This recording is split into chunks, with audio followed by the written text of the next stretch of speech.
Good morning students. Accounts के अंदर अपन journal entry से संबंधित एक्सरसाइज कर रहे थे। लास्ट क्लास के अंदर अपन ने क्वेश्चन किया था। आई थिंक आपको समझ में आया होगा। अगर समझ में नहीं आया हो, कोई भी पॉइंट, अगर किसी भी पॉइंट में अगर आपको दिक्कत हो रही है तो आप चैट के माध्यम से मेरे को मैसेज छोड़ सकते हैं या कॉल करके मेरे से पूछ सकते हैं। ठीक है, आज अपन करते हैं नेक्स्ट क्वेश्चन, नेक्स्ट एग्जांपल लेते हैं। Mohit has the following transaction, prepare accounting, make the journal entries from its. देखो, मिस्टर मोहित के बारे में सोचना है अपने पास। उसके कुछ ट्रांजैक्शंस दे रखे हैं और उनके आधार पर अपने को जर्नल एंट्रीज पास करनी है। एग्जाम्पल,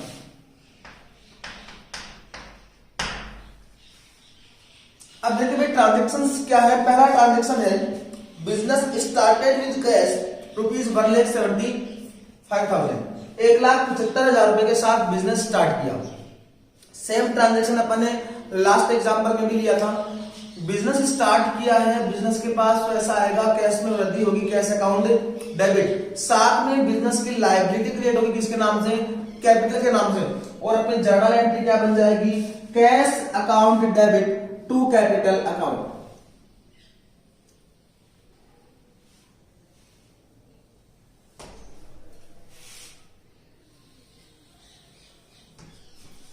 ये एलएफ का कॉलम, एक कॉलम डेबिट अमाउंट का, एक कॉलम क्रेडिट अमाउंट का।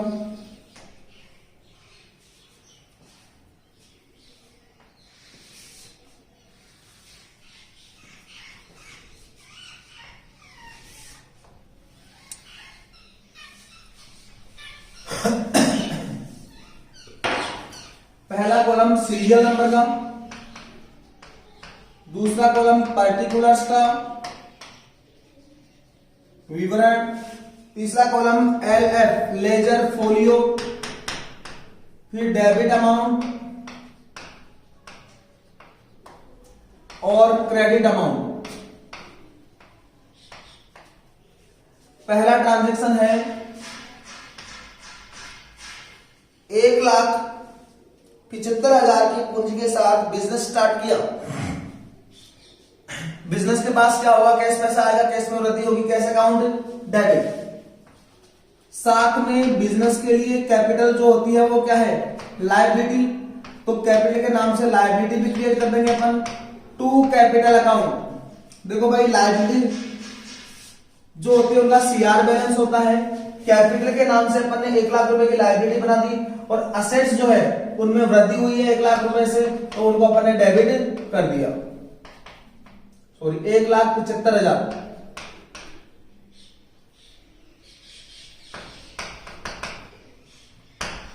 इससे आगे चले तो नेक्स्ट ट्रांजैक्शन है परचेज गुड्स फ्रॉम रोहित ₹50,000। देखो भाई, रोहित से अपन ने गुड्स परचेज किया, माल खरीदा है, परचेज अकाउंट तो डेबिट होगा, पहली बात। अब अगर रोहित का नाम नहीं आता और ऐसी सूचना होती कि अपन ने 50,000 का माल खरीदा है फॉर एग्जांपल, तो अपनी जर्नल एंट्री हो जाती परचेज अकाउंट या टू कैश, बराबर।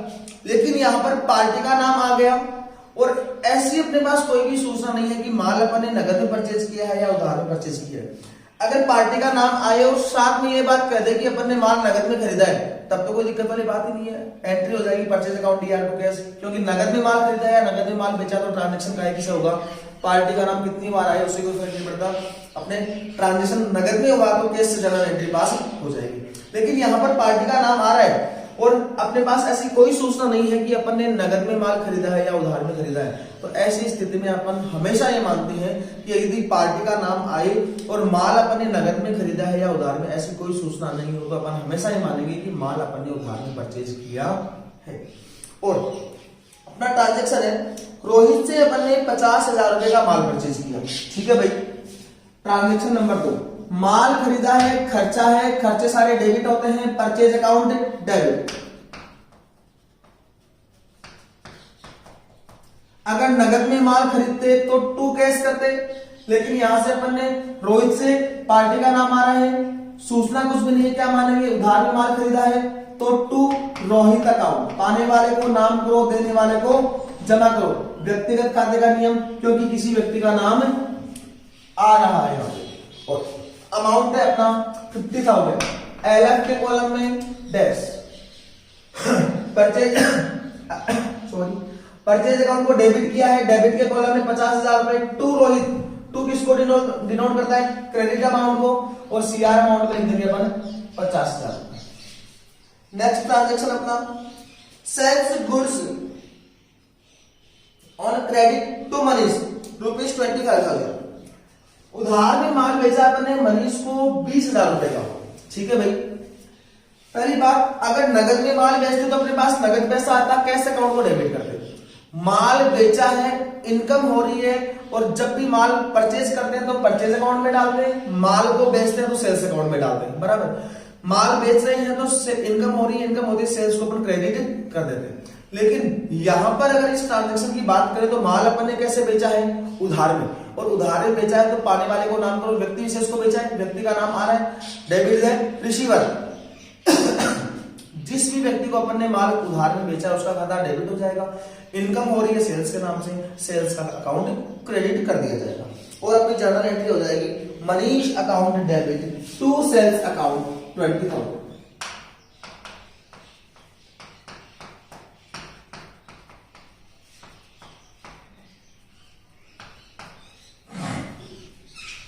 LF के कॉलम में डैश,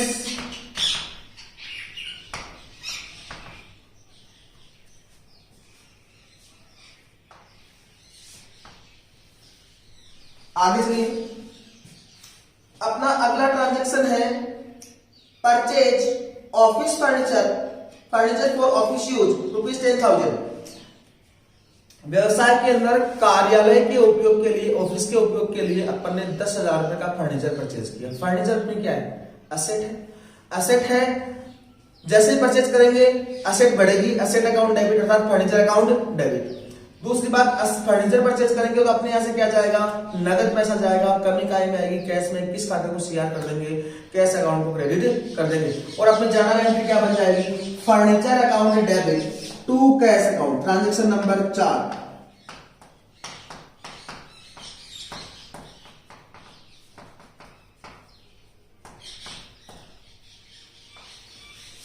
अमाउंट कितना देगा आपने को? 10,000।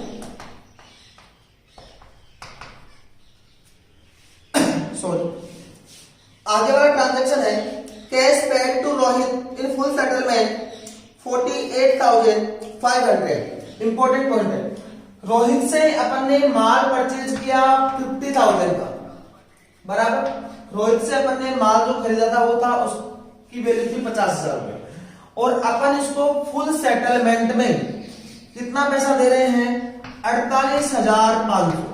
इसका मतलब जब अपन ने रोहित से माल खरीदा था तो अपना दायित्व, अपनी लायबिलिटी अपन ने क्रिएट की थी। अपना दायित्व अपन ने कितने से बनाया था? रोहित के नाम से 50,000 रुपए से। अब अपन इसको फाइनल सेटलमेंट में कितना पैसा दे रहे हैं? 48,500 रुपए।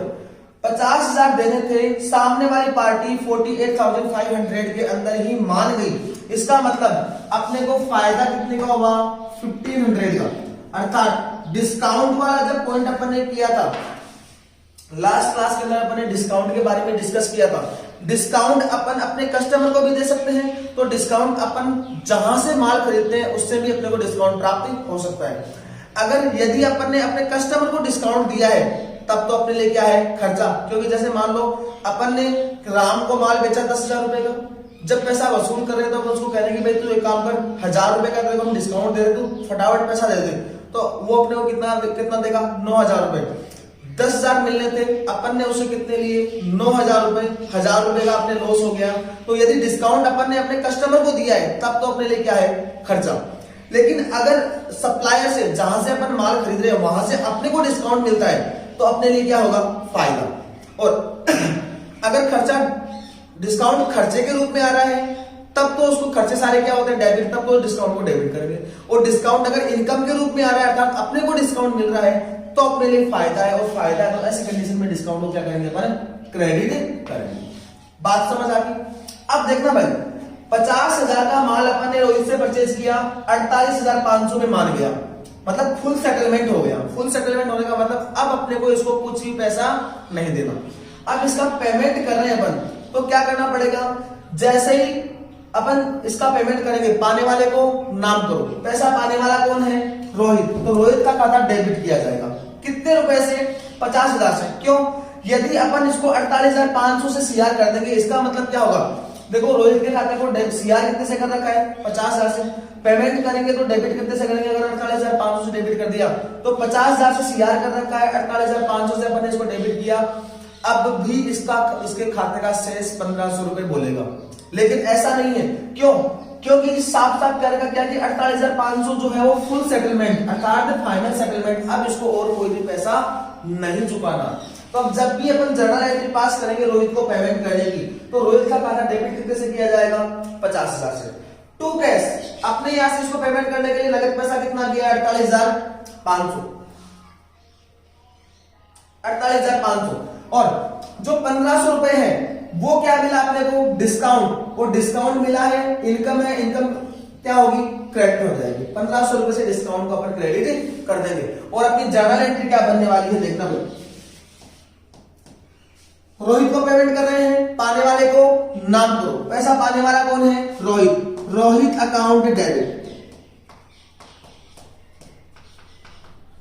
किस अमाउंट से करेंगे डेबिट अपन, 50,000 से। क्यों, यदि अपन इसको 48,500 से अगर अपन ने डेबिट कर दिया, ऐसी कंडीशन में क्या होगा, पहली एंट्री में अपन ने इसको डेबिट सीआर कितने से किया है, 50 से। अगर यहाँ पर डेबिट 48,500 से कर देते, 48,500 से कर देते हैं, तो देखो इसके खाते को देखो तो सीआर बोल रहा है 50,000 से, डेबिट बोल रहा है 48,500 से, मतलब क्रेडिट के अंदर अब भी 1,500 रुपए का बैलेंस बोलेगा।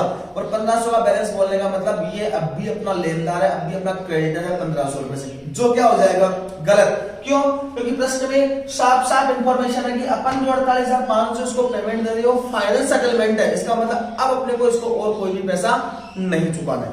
इसका मतलब पूरा का पूरा ही खाता डेबिट कितने से होगा, 50,000 से डेबिट होगा। पहली बात, पेमेंट कैसे किया अपन ने, कैश में। कमी काहे में आएगी, कैश में कमी आएगी। इसका मतलब कैश को अपने को क्रेडिट करना पड़ेगा 48,500 से, 48,500 से। To cash account 48,500। क्या जर्नल एंट्री बैलेंस हो रही है क्या, नहीं।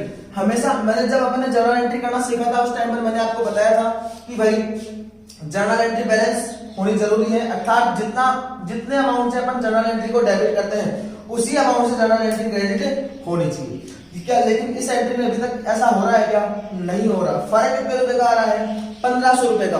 ये 1,500 का फर्क क्यों आ रहा है, क्योंकि इसका मतलब क्या हो गया, अभी 1,500 का आपको क्या मिला है, डिस्काउंट। और डिस्काउंट मिला है इसका मतलब इनकम है, और इनकम होते डिस्काउंट को अपन क्या कर देंगे, क्रेडिट कर देंगे। समस्त खर्चों को अपन डेबिट करते हैं और सारी इनकम्स और प्राप्तियों को अपन क्रेडिट करते हैं। तो अपनी जर्नल एंट्री क्या बन जाएगी, रोहित अकाउंट डेबिट 50,000 रुपए, to cash 48,500, to discount receive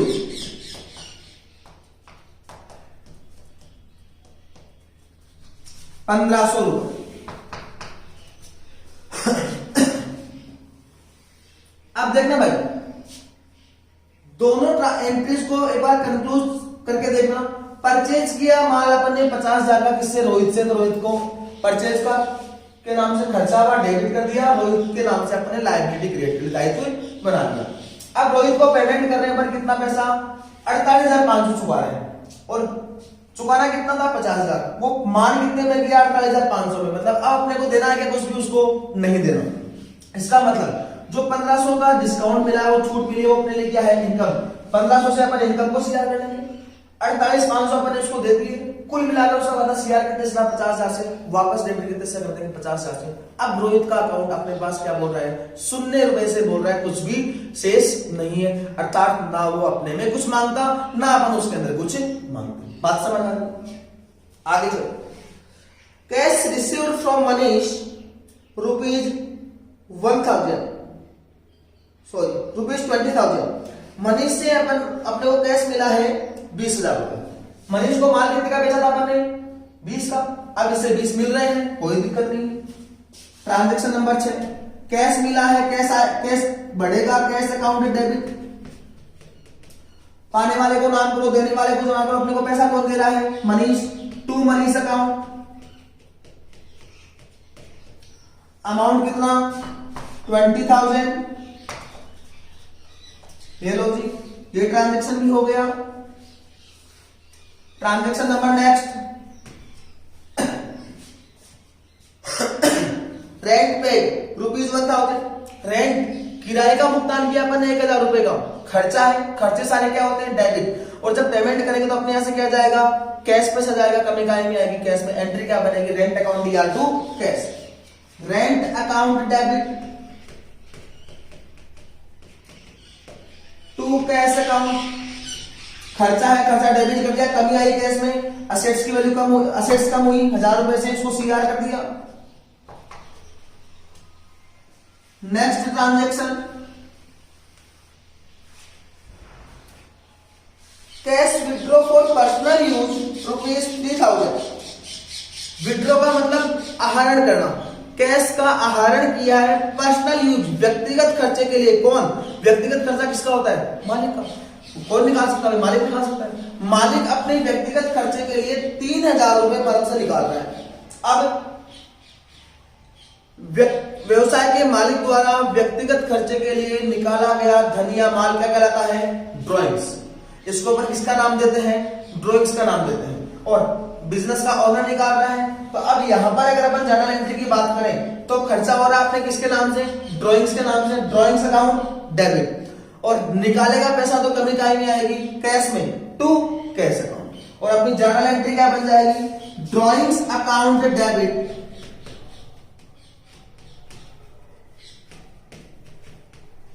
to cash account. कितना पैसा, 3,000 रुपए। देखो एक बार फटाफट दोबारा रिपीट कर लेते हैं हम। जर्नल एंट्रीज को रटना नहीं है। अगर आपने रटने की कोशिश की है तो कंसेप्ट समझ में नहीं आएगा। समझ आ रही बात। हर जो भी ट्रांजेक्शन दिखता है, ट्रांजेक्शन के हिसाब से अपने को, अपन ने जो रूल पढ़े थे उन रूल्स को अपने माइंड में सेट करके ही जर्नल एंट्रीज पास करनी होगी, पहली बात। दूसरी बात, practice can be make a man perfect. जितनी ज्यादा प्रैक्टिस करोगे उतना ही अपने लिए बेटर रहेगा, उतना ही अपने को परफेक्शन मिलेगा, उतना ही अपन अपने सब्जेक्ट में, अपने विषय में टैलेंटेड होते चले जाएंगे। तो प्रैक्टिस अपने को बार बार करनी है। जितनी ज्यादा एंट्रीज आप करोगे, जितनी ज्यादा जर्नल एंट्रीज आप करोगे, जितनी ज्यादा एग्जांपल आप निकालोगे, उतना ही आपके लिए बेटर है, उतना ही आपका कंसेप्ट क्लियर होता चला जाएगा। बात समझ आ रही है? तो प्रैक्टिस जरूरी है। देखना भाई, पहला ट्रांजेक्शन था, बिजनेस के मालिक ने बिजनेस में पैसा लगाया 1,75,000 रुपए और बिजनेस को स्टार्ट किया। ठीक है, बिजनेस के पास नगद पैसा आया, कैश में वृद्धि हुई। कैश में वृद्धि हुई तो असेट में वृद्धि हुई है, कैश असेट है और असेट में वृद्धि होती है, कैश को क्या कर देंगे अपन, डेबिट। पहली बात। दूसरा इफेक्ट कहां पड़ेगा, बिजनेस का मालिक पैसा लगा रहा है और बिजनेस का मालिक जो पैसा लगाता है उसको अपन किसका नाम देते हैं, कैपिटल का नाम देते हैं। इसका मतलब एक साइड अपना कैश तो बढ़ेगा लेकिन पूंजी के नाम से दूसरी साइड अपना दायित्व भी क्रिएट हो जाएगा। और अपन ने भी यही काम किया है। साथ में दायित्व में वृद्धि हुई है तो दायित्व को सीआर कर दिया और असेट में वृद्धि हुई है तो असेट को डेबिट कर दिया। Cash account debit to capital account. फिर अपन ने रोहित से माल खरीदा है उधार में, परचेज किया है तो परचेज खर्चा है, खर्चा तो डेबिट होगा ही होगा। अगर अपन नगद में माल खरीदते हैं तो यहाँ पर किसको सीआर करते हैं, कैश को। लेकिन यहाँ पर अपन ने माल कैसे खरीदा है, उधार में। और पाने वाले को नाम दो, देने वाले को जमा करो। देने वाला कौन, अपने को रोहित का खाता अपन ने सीआर कर दिया और अपन ने अपनी लायबिलिटी क्रिएट कर दी। दो बात। मनीष को माल बेचा, अगर नगद माल बेचते तो अपने पास कैश आता, cash account debit to sales कर दे। लेकिन यहाँ पर माल कैसे बेचा अपन ने, उधार में। पाने वाले को नाम करो, डेबिट का रिसीवर। पाने वाला कौन, मनीष। मनीष का खाता डेबिट कर दिया, सेल्स के नाम से अपन ने इनकम बुक कर दी। नेक्स्ट ट्रांजेक्शन, फर्नीचर खरीदा है। फर्नीचर में वृद्धि होगी, कैश में कमी होगी। एक असेट बढ़ रही है, एक असेट कम हो रही है। जो असेट बढ़ रही है उसको डेबिट कर देंगे, जिस असेट में कमी आ रही है उसको क्रेडिट कर देंगे। एंट्री क्या बन जाएगी, furniture account DR to cash. Rohit को 48,500 का भुगतान किया और वो फुल्ली सेटलमेंट है, मतलब पूर्ण भुगतान के रूप में अपन ने उसको 48,500 का पेमेंट कर दिया। देखो रोहित से अपन ने माल परचेज कितना किया था, 50,000 रुपए का। अब अपन उसको कितना दे रहे हैं, 48,500। वो 48,500 में मार गया, इसका मतलब वो अपने को 1,500 रुपए क्या दे रहा है, डिस्काउंट दे रहा है। डिस्काउंट दो प्रकार से ट्रीट होता है, डिस्काउंट खर्चा भी होता है और डिस्काउंट इनकम भी होती है। अगर जैसे मान लो मैं एक बिजनेसमैन हूं, मैं एक व्यापारी हूं, तो मेरे लिए दो तरीके से डिस्काउंट ट्रीट कर सकता हूं। डिस्काउंट खर्चे के रूप में भी आ सकता है मेरे लिए और डिस्काउंट इनकम के रूप में भी आ सकता है। खर्चे के रूप में कब आएगा, जब व्यापारी अपने ग्राहकों को छूट देता है, तब तो उसके लिए क्या है, खर्चा। लेकिन अगर व्यापारी को सप्लायर से, अर्थात जहां से व्यापारी खुद अपना माल खरीदता है, वहां से अगर उसको कोई छूट मिली है, तो वो उसके लिए क्या होगी, इनकम।